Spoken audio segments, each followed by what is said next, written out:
अध्याय 33। याकूब बेथेल को लौटता है। परमेश्वर ने याकूब से कहा, उठो और जाकर बेथेल में बस जाओ। वहां परमेश्वर के लिए एक वेदी बनाओ जिसने तुझे उस समय दर्शन दिया जब तू अपने भाई एसाव के डर से भाग रहा था। इसलिए याकूब ने अपने पूरे घर परिवार तथा उन सभी व्यक्तियों को जो उनके साथ थे कहा, इस समय तुम्हारे पास जो पराये देवता है उन्हें दूर कर दो और अपने आप को शुद्ध कर अपने वस्त्र बदल दो।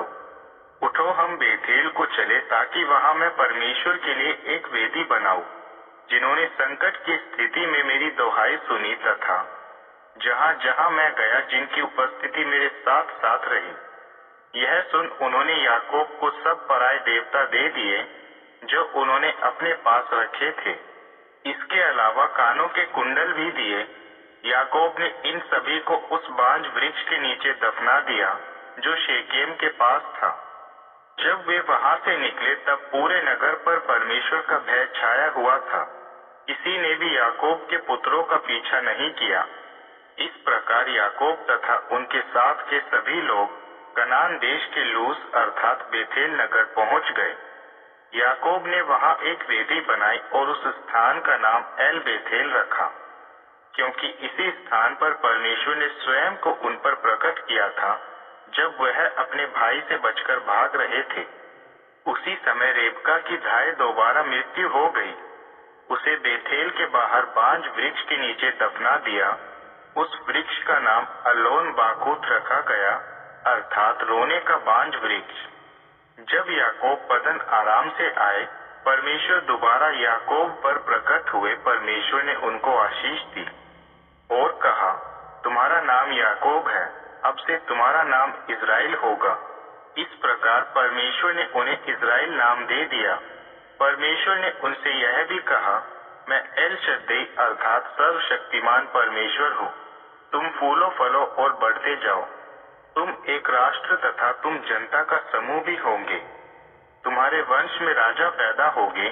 जो देश मैंने अब्राहम तथा इसहाक को दिया था वह मैं तुम्हें भी दूंगा, तथा यही देश तुम्हारे बाद तुम्हारे वंश को दूंगा। इसके बाद परमेश्वर उस स्थान से ऊपर चढ़ गए जिस स्थान पर उन्होंने याकूब से बातचीत की थी। याकूब ने इस पर पेय बलि चढ़ाई तथा उस पर तेल भी उंडेला। जिस स्थान पर परमेश्वर ने उनसे बात की थी उस स्थान का नाम उन्होंने बेथेल रखा। राहेल तथा याकूब की मृत्यु। फिर वे बेथेल से चलना शुरू करके एफ्राथा नामक जगह के पास थे कि राहेल की तबीयत खराब हो गई। जब वह इस प्रसव पीड़ा में ही थी, धाय ने कहा, डरो मत, अब तो तुम एक और पुत्र को जन्म दे चुकी हो। जब उसके प्राण निकल ही रहे थे, उसने इस पुत्र का नाम बेन ओनी रखा, किंतु उसके पिता ने उसे बिन्यामीन कहकर पुकारा। और वहां इस प्रकार राहेल की मृत्यु हुई तथा उसे एफ्राथा अर्थात बेथलेम में दफना दिया। याकूब ने उसकी कब्र पर एक स्तंभ खड़ा किया। राहेल की कब्र का यह स्तंभ आज तक वहां स्थित है।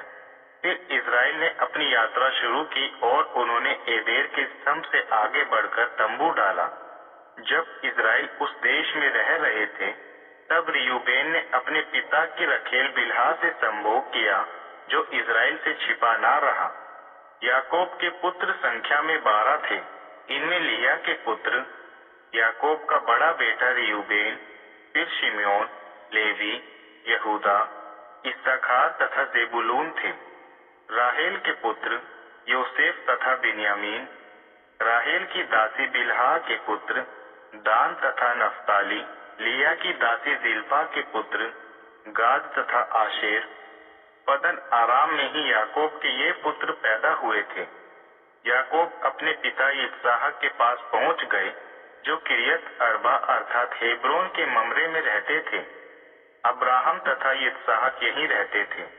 इसहाक की आयु 180 वर्ष की हुई, तब उनकी मृत्यु हुई। उनके पुत्र एसाव तथा याकूब ने उन्हें वहीं दफनाया जहां उनके पिता को दफनाया गया था।